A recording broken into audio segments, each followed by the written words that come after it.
Hello guys, कैसे हैं आप लोग।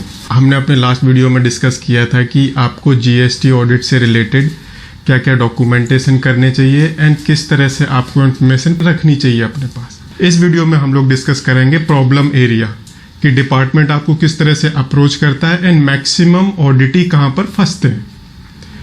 सबसे पहला पॉइंट हमारे लास्ट वीडियो का सबसे लास्ट पॉइंट था, अगर आप मोर देन वन स्टेट में ऑपरेट करते हैं तो आपको ईच स्टेट की सेल, उसके एक्सपेंसेस, उसका क्रेडिट, उसका कैश क्रेडिट रेशो एंड उसकी प्रॉफिटेबिलिटी पूरे साल ट्रैक करके रखनी पड़ेगी। एंड अगर कहीं वेरिएशन ज़्यादा आ रहा है, किसी स्टेट में कम सेल आ रही है, किसी में ज़्यादा सेल आ रही है, या फिर किसी स्टेट में कम एक्सपेंस बुक है, दूसरी स्टेट में ज़्यादा एक्सपेंस बुक है, तो उसके लिए आपके पास प्रॉपर एक्सप्लेनेशन होना चाहिए। अदरवाइज फ्यूचर में आप अनकंफर्टेबल पोजीशन में आ सकते हैं। अगर ऑडिटी स्टेट में कम सेल है, डिपार्टमेंट बोलेगा आपने इस स्टेट की सेल किसी दूसरे स्टेट में रिकॉर्ड की है, वहाँ पर आपने टैक्स दे दिया, गलती से दिया, आपको यहाँ पर तो टैक्स देना ही पड़ेगा। सेम अगर आपके एक्सपेंसेस ज़्यादा हैं, then again department will say कि आपने दूसरे स्टेट के एक्सपेंसेस इस स्टेट में बुक किए हुए, या तो आप उन्हें क्रॉस चार्ज करो मतलब इंटर ब्रांच इनवॉइस करो, या फिर उन एक्सपेंसेस को रिवर्स करो। अगेन अगर एक्सपेंस रिवर्स करोगे तो अगर उस पर जीएसटी लगा है तो आपका क्रेडिट भी रिवर्स होगा। अगर आप क्रॉस चार्ज करोगे तो आपकी आउटपुट लायबिलिटी बनेगी। एंड अगर आपका 17-18 का जीएसटी ऑडिट हो रहा है तो जो भी आपकी एक ऑडिटी स्टेट की लायबिलिटी, दूसरी स्टेट को क्रेडिट नहीं मिलेगा क्योंकि उसके एनुअल रिटर्न का टाइम निकल चुका है। तो अगेन अगर आप मोर देन वन स्टेट में ऑपरेट करते हैं तो आपको ईच स्टेट की sale, expenses, credit, cash credit ratio and profitability को ट्रैक करके रखना पड़ेगा। एंड अगर आपका कैश क्रेडिट रेशो काफ़ी कम है, आपने कैश में जीएसटी कम जमा किया है as compare to your profitability, तो आपको उसके भी रीजंस अपने पास बना के रखने पड़ेंगे। जैसे कि सपोज आपकी इनपुट सर्विसेज ज़्यादा रेट पर टैक्सेबल है, आपकी आउटपुट सर्विस 18% पर टैक्सेबल है, बट जो आप इनपुट सर्विस प्रोक्योर करते हो वो 28% पर टैक्सेबल होती है। दैट्स वाई आपका कैश पेमेंट कम होती है। इस तरह के काफ़ी सारे रीजंस हो सकते हैं। दूसरा, नॉर्मली जब भी ऑडिट होता है तो they ask for the creditor ageing, just to check कि आपने विद इन 180 डेज में पेमेंट की है या नहीं की। अगर आपने नहीं की तो उस पर आपको क्रेडिट रिवर्स करना पड़ेगा।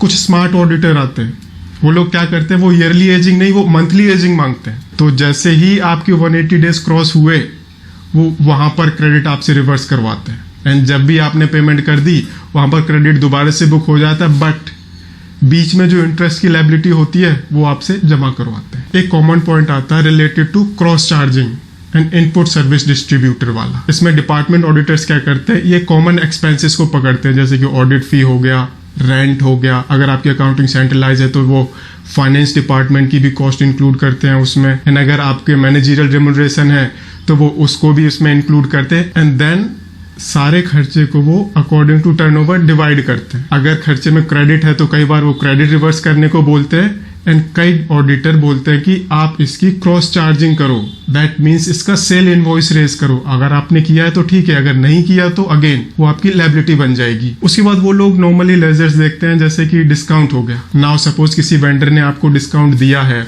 या फिर आपने क्रेडिटर्स को राइट ऑफ किया है, तो वो उस पर चेक करते हैं कि क्या relevant amount of GST credit reverse हुआ है या नहीं हुआ। यहाँ मोस्टली लोग फंसते हैं क्योंकि वो लोग क्रेडिट रिवर्स नहीं करते। तो इस पॉइंट को भी आप पहले से टेक केयर करके रख सकते हैं। अगर नहीं तो आपको उतना अमाउंट जमा करना पड़ेगा। एग्जाम सर्विसेज से रिलेटेड तो बड़ा कॉमन पॉइंट है, एंड मोस्टली एसएससी इस पॉइंट को टेक केयर करके रखते हैं।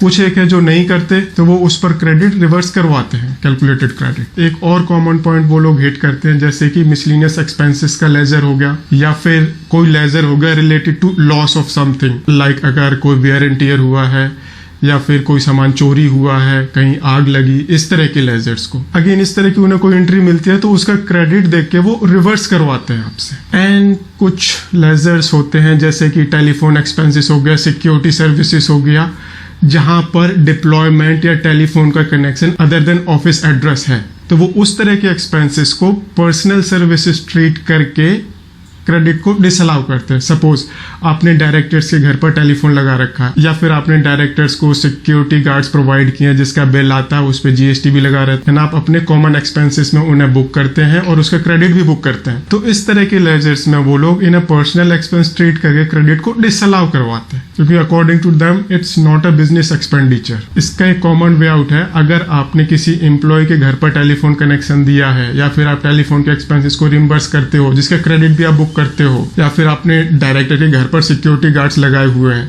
अगेन जिसका आप एक्सपेंस एंड क्रेडिट दोनों बुक करते हो, तो आप उन लोगों की सीटीसी को रिवाइज करें और ये सारे कंपोनेंट सीटीसी का पार्ट ट्रीट करें, उससे डिसअलाउंस आपका नहीं होगा। दो इसे भी वो लोग डिसअलाउ करवाने का ट्राई करते हैं, बट यू कैन से कि सर इसे आप ऑडिट ऑब्जर्वेशन बना सकते हैं एंड इन फ्यूचर जब भी सो कॉज नोटिस होगा हम इसको फाइट करेंगे। तो मोस्टली केसेस में वो लोग उसे ड्रॉप कर देते हैं। एक और कॉमन एरिया है 2A से रिलेटेड। कई बार वो हमसे 2A की कंसोलिडेटेड कॉपी मांगते हैं, सॉफ्ट कॉपी, कई बार वो खुद निकाल के बैठे होते हैं। उसमें वो लोग क्या करते हैं, वो सेलेक्ट करते हैं सारे वो इनवॉइसेस जिसमें place of supply other than auditee state की प्लेस ऑफ सप्लाई आ रही है। जैसे कि सपोज आपका हरियाणा का ऑडिट हो रहा है, वो लोग 2A निकालेंगे और उसमें प्लेस ऑफ सप्लाई सेलेक्ट करेंगे other than Haryana state, and उन सारे वाउचर्स की कॉपी आपसे निकलवाएंगे एंड चेक करेंगे क्या आपने इसका क्रेडिट बुक किया है या नहीं किया। अगर आपने उसका क्रेडिट बुक किया है तो वो आपको रिवर्स करना पड़ेगा, and that too with interest. ये एक बड़ा कॉमन पॉइंट है जहां पर मैक्सिमम लोग फंस जाते हैं। अगर आपने पास्ट में ऐसा कुछ किया है तो आप उसे अभी रिवर्स कर सकते हैं ताकि फ्यूचर में पेनल्टी वगैरह के टाइम पर आपको रिलीफ मिल सके और फ्यूचर में आप टेक केयर कर सकें कि इस तरह के क्रेडिट को आप बुक ना करें। एक और पॉइंट होता है जहां पर वो हिट करते हैं, सपोज कोई इनवॉइस है जिस पर 5% जीएसटी लगना चाहिए, बट वेंडर ने गलती से 18% जीएसटी लगाया, आपने उसकी पेमेंट भी कर दी एंड आपने उसका क्रेडिट बुक कर लिया। डिपार्टमेंट बोलता है कि नहीं, ये तो ज़्यादा क्रेडिट लगा है, हम आपको इसमें सिर्फ 5% क्रेडिट देंगे, बाकी सारा रिवर्स करेंगे। इसके लिए लीगल सपोर्टिंग जीएसटी में आपके पास कुछ भी नहीं है। यस, वैट में एक जजमेंट है जिसका आप बेनिफिट ले सकते हो, विच सेज कि अगर गलती से वेंडर ने ज़्यादा जीएसटी चार्ज किया है एंड आपने उसकी पेमेंट की हुई है तो आपको पूरे अमाउंट का क्रेडिट मिल जाए। This is it, thank you very much. अगर वीडियो पसंद आए हो तो इसे लाइक शेयर जरूर करें एंड चैनल को सब्सक्राइब करें। धन्यवाद।